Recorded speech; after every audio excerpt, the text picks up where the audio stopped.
Hey, it's you and me. Let's go!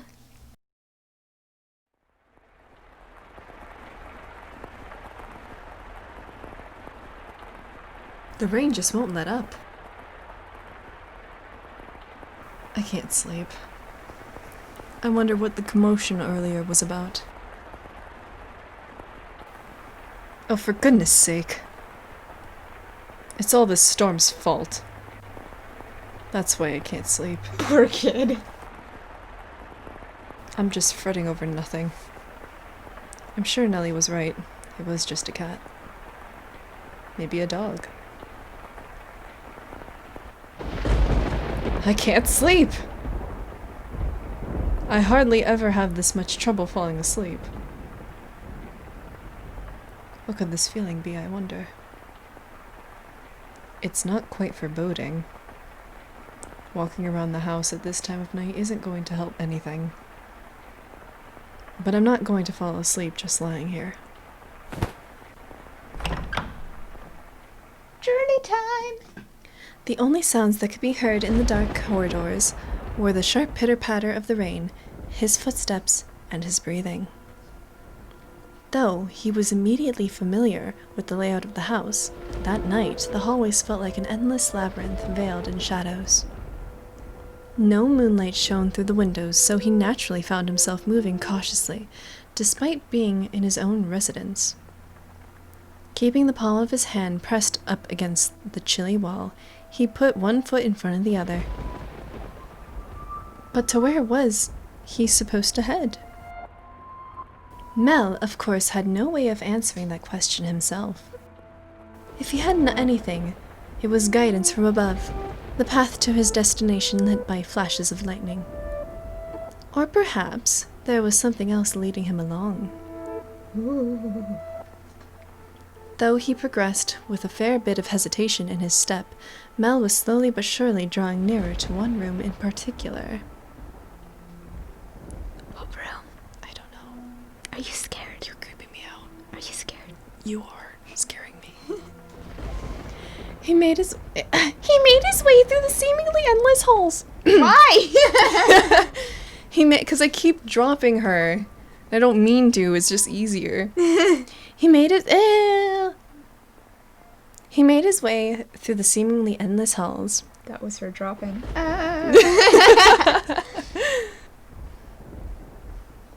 Past the living room, its fireplace long since cooled. Into another corridor.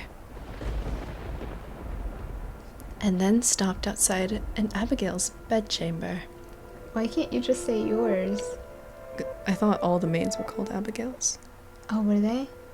The dim glow of the lamp spilled through the cracks in the door. A gust of wind is not necessary to make a flame flicker. A person's movements or vibrations in the air from someone speaking, the slightest of motions can cause the light of the fire to quiver. Shifting subtly, as though nudged by an invisible fingertip, I could see light from inside. Is she still awake? A voice. He seemed to be hesitating. It would not be difficult for him to approach the door and peer inside, but he had reservations about peeping in another's chambers, even if it was his own house. Moreover, this room was assigned to a woman. There was a woman behind that door. What would you do, Master, in this situation? Bust open. No! Burst in there and say, go to bed. All right, Father. Would you succumb to your curiosity and gaze inside? Or would you respect the owner's privacy? I shouldn't be doing this. But the voice. It feels like it's calling to me? Or someone else. Yes, me, could sense someone watching me at that moment. He had succumbed to his curiosity. He stood on the other side of the door from me, his flaxen eyes open wide, trying to remain as invisible as possible. The wavering in his heart seemed to create faint ripples in the air, which I pretended not to notice. Yes, I knew he was there. I could sense his presence and his wavering emotions. However, I could not begin to speculate as to his true feelings, or how great a surprise this was to him. I too am discovering new facets of this tale by viewing it through the eyes of the mansion. But it is not I who is of concern, Master. It is you. Oh. You and... What? Are we one of the girls in there? Heck if I know. I know I shouldn't be doing this. Or are we Mel? I Okay. should be ashamed of myself. But I can't look away. Who is that? Her skin, it's so pale you can practically see through it. She's like a doll. Yeah. Is it that white because she was out in the cold rain? Her hair is white as snow, and her eyes, they're like, how do I describe it? My vocabulary truly lacks for situations like this. They look like... Like blood? No, that's just disturbing. Then wine, perhaps. No, more translucent than that. Gemstones, then? Yes, gemstones. Does that mean we're Mel? I don't know what's happening, man. We're Mel. Maybe this is all just a ruse. Her eyes are like rubies. I've never seen anyone like her before. What could they be talking about? Mel's eyes were fixed on the peculiar young woman. She had glass-like skin, eyes that glimmered in the flickering candlelight, and snow-white hair that flowed like luxurious silk. But her lips were bluish-purple, her soft, delicate skin sullied with grime, her twinkling eyes pointed down at the floor, and her hair a disheveled mess. She was, even at a glance, clearly not a lady of means.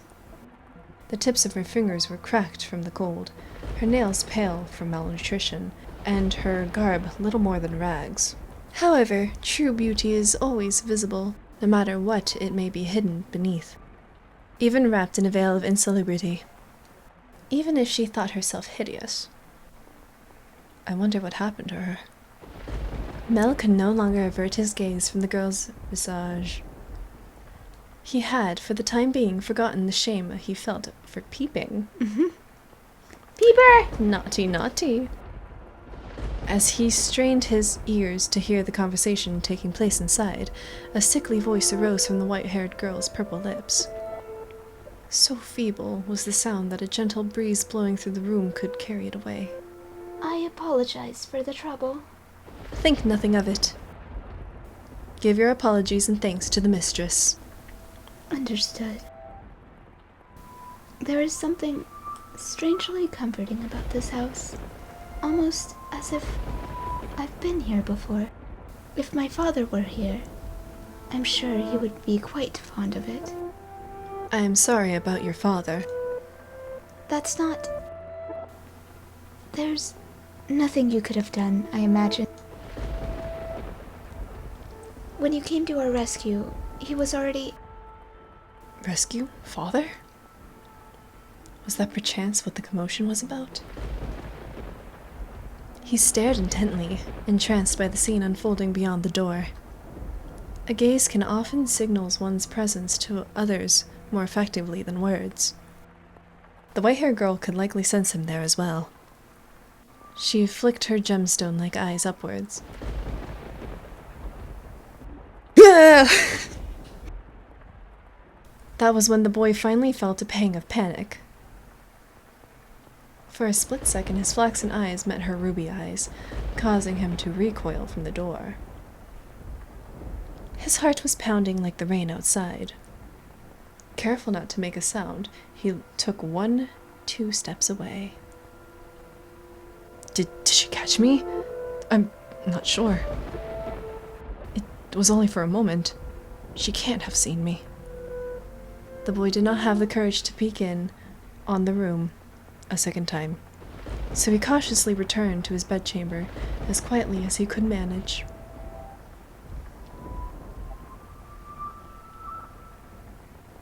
But even beneath his covers, he could not erase that girl's eyes from his memory.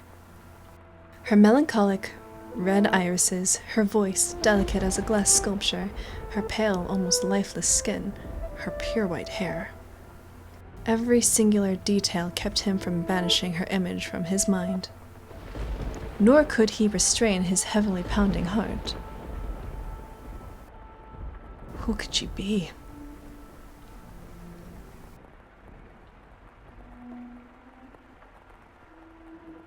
Is something the matter?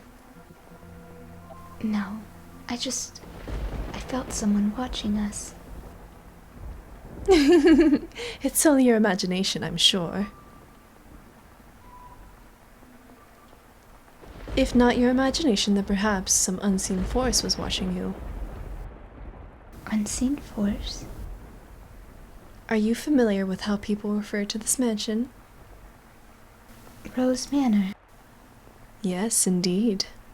It is called Rose Manor because you can smell the sweet fragrance of the rose garden even at a great distance.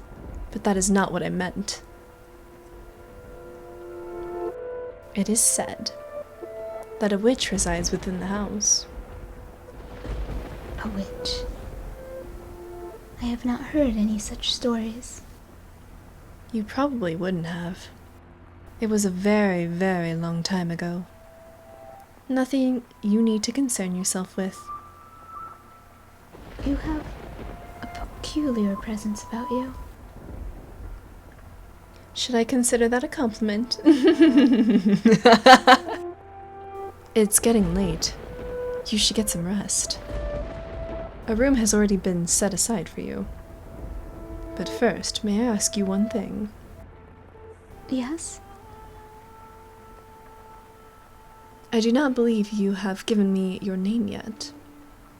My name is Dawn. Elle. Oh.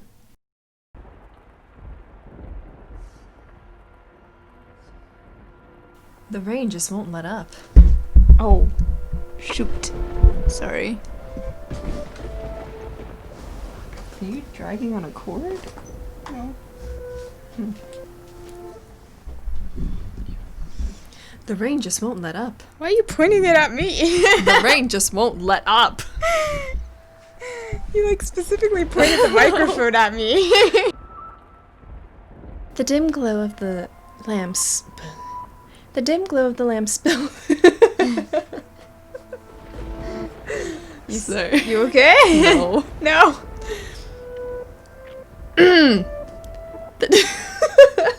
Why are you laughing? I don't know. I don't. Because I said spur. And that won't leave me. Spur. Securiosity. What? What? Securiosity. He had succumbed to his His curiosity. his curiosity. My vocabulary. Vocabulary. My vocabulary truly lacks for situations like this. Oh my gosh. I tried to say it wrong like you, but I said it right. You did say it right. It's me. I'm the one with issues. I said it right. I meant to say it wrong. Vocabulary. I can't say it wrong like how you did. Say the vocabulary part at least, because I think I was doing. It is called Rose Manor because you can smell the rose fragrance of the rose garden even at a great distance. Sweet fragrance. Yeah. Did I say that wrong? You said rose fragrance. Gosh dang it, I can't. I'm not seeing things anymore.